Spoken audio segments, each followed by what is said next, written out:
शिव शक्ति अखाड़ा प्रमुख मधुराम ने हिंदुओं को लताड़ लगाई। नमस्कार दोस्तों, आप देख रहे हैं जन जन तक न्यूज चैनल। पेश है आज की खास खबर। आरएसएस व विश्व हिंदू परिषद के विभिन्न पदों पर आसीन रहे शिव शक्ति अखाड़ा प्रमुख संत मधुराम ने रौल थाना क्षेत्र के आनकिन घाट पर कार्तिक पूर्णिमा की गंगा आरती में आयोजित कार्यक्रम में हिंदुओं को लताड़ लगाते हुए जाति भावनाओं से ऊपर उठकर आने वाले दिनों के लिए सुधरने की नसीहत दी तथा आधुनिक पूजा पाठ में होने वाली फूहड़ता से व्यथित दिखे। देखें क्या कहा श्री मधुराम जी ने। लेकिन इन्हें सुनने से पहले यदि आप चैनल पर नए हैं तो चैनल को लाइक और सब्सक्राइब अवश्य कर ले।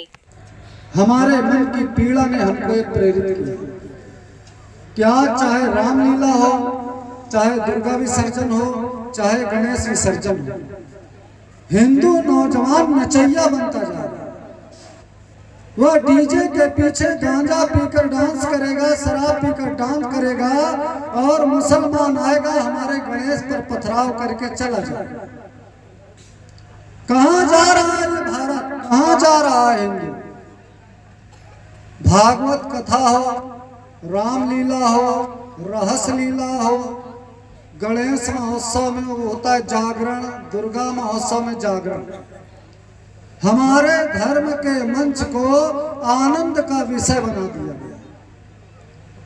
लोग धर्म सीखने नहीं जाते हैं, वहां पर मजा लेने जाते हैं कि राधा नाचेगी तो हम 10 का नोट दिखाएंगे तो लौंगा और ऊपर उठाएंगे। कौन कर रहा है ये काम? ये काम वो लोग कर रहे हैं जो समाज के ठेकेदार हैं। बड़ा बड़ा चंदन लगाते हैं, बड़ी लंबी धोती पहनते हैं, मंच पर आकर सबका संबोधन करते हैं। उनके नेतृत्व में राम के सामने राधा नाच रही है, शंकर नाच रहा है, हनुमान नाच रहा है। हमारे बच्चों को विश्वास नहीं होता कि हनुमान बंदर है कि भगवान है, ये कृष्ण लवर बॉय है कि योगेश्वर है, ये शंकर मदारी है कि परमेश्वर है। मुझे तो लगता है ऐसे मंचों को बंद कर देना चाहिए। अगर आप आस्था नहीं बढ़ा सकते हैं तो आस्था को गिराने का काम भी मत करिए। कौन संभालेगा समाज को?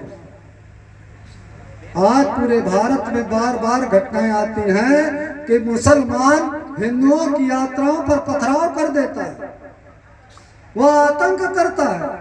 क्यों करता है? क्योंकि उसके जीवन में युद्ध बचा ही नहीं, क्योंकि उसका आचरण शुद्ध नहीं है। जवान होने के पहले हिंदू लड़का बूढ़ा हो जाता है क्योंकि उसका चरित्र ठीक नहीं है। जिसका चरित्र ठीक नहीं होगा वो कभी योद्धा नहीं बन सकता। जिसने वीर को संरक्षित नहीं किया वो कभी वीर हो ही नहीं सकता। कौन बचाएगा समाज को? कौन से ऐसे आचरण करने होंगे जिससे हमारा नौजवान योद्धा बने? तो हमको ऐसा लगा कि नचैयों का नाच बंद करके नौजवानों के हाथ में शस्त्र देके उनको धर्म योद्धा बनाया जाएगा, तब धर्म की रक्षा होगी। हमारे गणेश विसर्जन में चाहे राम बारात 200 नौजवान जब शस्त्र, लाठी और तलवार और भाला फरसा लेकर चलेगा, किसी के माई के लाल में हिम्मत नहीं होगी जो हमारे गणेश पर, हमारे दुर्गा पर पत्थर मारेगा। ताली मत बजाइए, मैं तुमको खुश नहीं करने आया। विषय बहुत गंभीर है। आप सब इस क्षेत्र के जिम्मेदार लोग बैठे हैं और धर्म को धंसते हुए खुद देख रहे हैं और कोई प्रयत्न नहीं कर रहे। उसके लिए हमको प्रयत्न करना पड़ेगा। अगर भारत को बचाना है तो हिंदू बचाना पड़ेगा, धर्म को बचाना है तो हिंदू बचाना पड़ेगा। जिस तरह धरती पर ऑक्सीजन है, जल है, पृथ्वी है, सूर्य है, चंद्रमा है, उसी तरह यह हिंदू जाति है, इसको बचाना पड़ेगा। तो हम लोग घरों पर नारा लगाते हैं, कहते हैं धर्म की, मुंह से निकलता नहीं है कि जय कहीं ना हो जाए। धर्म की, देखो कुछ लोगों मुंह से निकले नहीं रहे। क्योंकि ये ढोंगी हिंदू हैं, ये खोखले हिंदू हैं। धर्म की अधर्म का अगर नाश करना है तो चिल्लाने से नहीं। अधर्मियों को हमने खुद पानी दिया है, अधर्मियों को हमने खुद जमीनें दिया है, हमने अधर्मियों को खुद व्यापार दिया है, और घर में बैठकर नारा लगाते हैं कि अधर्म का नाश हो। झूठे हिंदू हो तुम भगवान के सामने भी झूठ बोलते हो कि अधर्म का नाश हो। खुद बसाओ। तो अगर अधर्म का नाश करना है तो अपने पूर्वजों से प्रेरणा लीजिए, अपने प्रभु से प्रेरणा लीजिए कि अधर्म का अगर नाश करना है तो सबने शस्त्र उठाया है। शस्त्र मेव जयते, अगर हाथ में शस्त्र होगा तब तुम्हारी विजय होगी। कैसे बचेगा? तो केवल शस्त्र तलवार नहीं है, केवल शस्त्र फरसा नहीं है। आज हमारी बाजारों में अधर्म पनप रहा है और हम बड़े प्रसन्न मन से जाते हैं कि चच्चा हमको सेब दे दे। अपने पड़ोसी को कभी चच्चा नहीं कहा, उस विधर्मी को चच्चा इसलिए कहते हो कि आओ चच्चा हमारे घर में। हम खुद अधर्म को अपने घर पर बुलाते हैं, उनसे व्यवहार करते हैं, जिसके कारण अधर्मी हमारे इज्जत पर हाथ डालता है। बाकी हिंदू यह विचार करता है कि लड़की जिसकी भागी है किस जाति की है, किस पार्टी की है, किस मोहल्ले की है, किस गांव की है। कैसे बचेगा ये सब? तो मैं कहता हूं केवल शस्त्र तलवार नहीं है, हमको बाजार में टिकना पड़ेगा। हिंदू नौजवान नौकरी ढूंढ रहा है, मारा 12,000 की नौकरी करने गुजरात, बिहार, बंबई, दिल्ली में पड़ा है। अपने माँ बाप को छोड़कर जाता है, शादी हो जाती तो मेहरिया को यहीं छोड़ जाता है, खुद बनाता है, मरियल जैसा टहलता है। और विधर्मी क्या करता है कि हमारे बाजार में अपने परिवार को बसाकर 10, 20, 50 हजार में व्यापार करता है और 30,000 रुपए महीने घर बैठे कमाता है।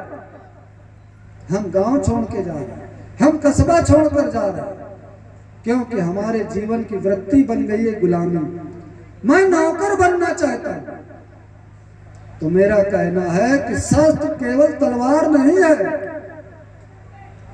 शस्त्र छेनी हथौड़ा भी है, शस्त्र रिंच और पाना भी है, शस्त्र पेचकस और प्लास भी है, शस्त्र आरी और बसुला भी है।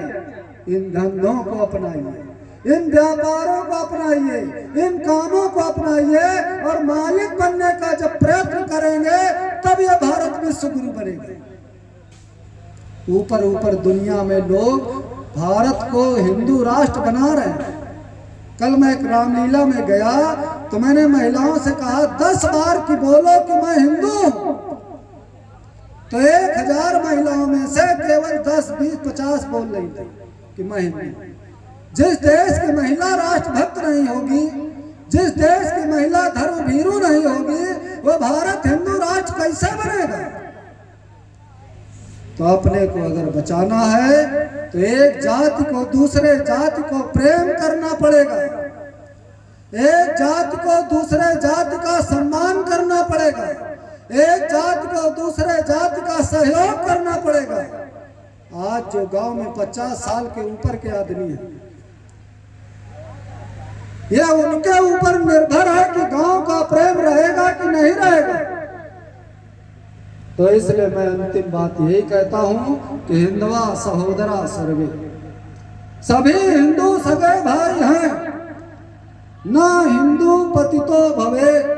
कोई भी हिंदू ऐसा नहीं है जो अछूत और पतित हो।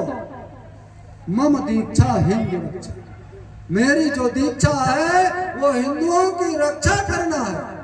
मम मंत्र समानता, मैंने 21 जातियों के नौजवानों को सशस्त्र सन्यासी बनाया। जहां पर प्रवास करता हूं वहां पर 30 जातियों के घरों को भोजन बनाकर लाने के लिए बुलाता हूं, साथ बैठकर उनके खाता हूं, तब तुमसे बात कह पाता हूं कि हिंदुओं एक हो जाओ। ढोंगी हिंदू मत बनो, डिजाइन वाला हिंदू मत बनो, धर्म को जानो मानो, मम मंत्र समानता।